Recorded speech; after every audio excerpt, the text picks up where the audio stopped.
Edwards. Miley yn effenio hi yn syth i Will Evans. Yn chwilio am rosgro lawr y chwith, mae hwnna'n bas dda. Stewart Jones yn ei wynebu.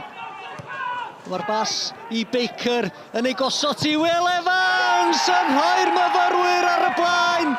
Will Evans gychwynodd y symudiad a Will Evans yn ei darfod sy'n dda. 9 munud wedi mynd, mae'r myfyrwyr ar y blaen. Cegrydd i'r bala, Andrew Burns a hi. Bale yn uchel, cael ei chlirio gan Lewis. Woolridge, a dim y gora. Miley. Henry Jones, da ni'n gwybod pa mor berig ydi o. Mae Dylan Rees, ydi o'n ei wthio fo, wel mae'r dyfarnwr yn chwthio'n cerdyn melyn i Henry Jones fydd i Dean John felly o'r farn bod Henry Jones wedi deifio. Rees yn cael ei droi yn hawdd a Henry Jones yn syrthio yn dim cic os fotyn. Corsby i Will Evans, Elliot Evans. Ond mae Burns wedi dwyllo Evans ar ergyd! Wel mi oedd Ashley Morris wedi giro ond heibio'r postyn athi.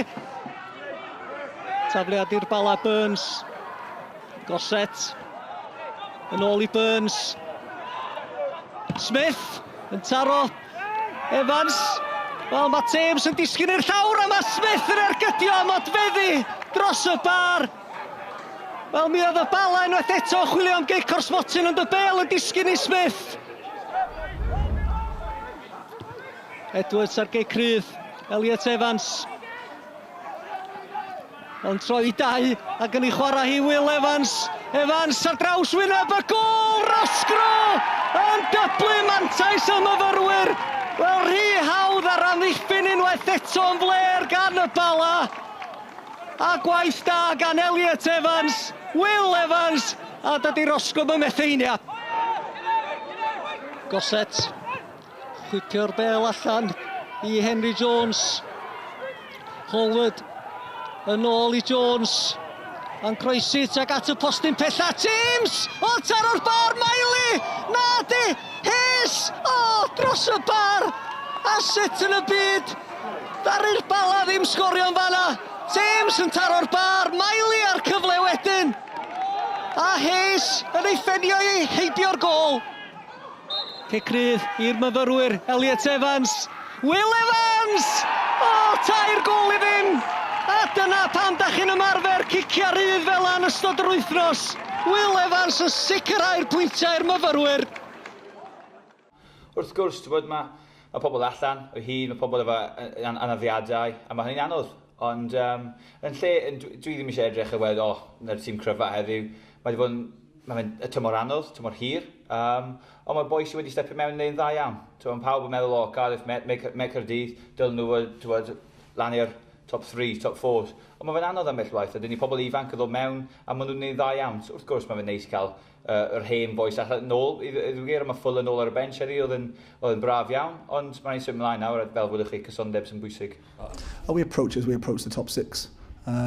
We've got a little bit of momentum. We want to be consistent within that 1 week, and you can win the league, or you can win the league as such in 7th place. So we'll chase that European dream again from 7th. It's never been done before, I know. Barry were close last year, so if we can maintain some consistency and go unbeaten, that's the challenge for us. But it's the consistency, players fit. A good run in the Welsh Cup, good run obviously if we can win the Nathaniel Cup as well, and that'll be a very good season for us. Yeah, it's a good challenge. It's most probably the strongest top 6 that's ever been involved in the Welsh Premier League, you know, in terms of quality and teams and players that have played in it. So, you know, it's going to be difficult. There's going to be fine lines, and like I say, we've got to sort ourselves out defensively, and going forward, I don't think there's many games that we haven't scored in. So, you know, but we did everything but score today. But defensively, it's a concern, and if we don't address it, but we will address it in training on Wednesday, and then, you know, before the Carnarvon game next week, and regroup and go again. Sa'n ni'n dod wythnos nesaf, maen nhw wedi seinio'n fawr iawn, a bod nhw'n barod am yr her. Da ni'n gwybod yn y bottom 6 nawr sydd yn iawn. A mae rhaid i dechrau yn wythnos nesaf. Wrth gwrs mae'r ffeinal yn peth ffantastig. Da ni byth wedi bod yn dau ffeinal yn o blaen, ond mae'n bwysig ni meddwl am Llandudno gyda. A wedyn, ewn ni edrych ar ôl Cymru'n Cydach ar ôl hynny.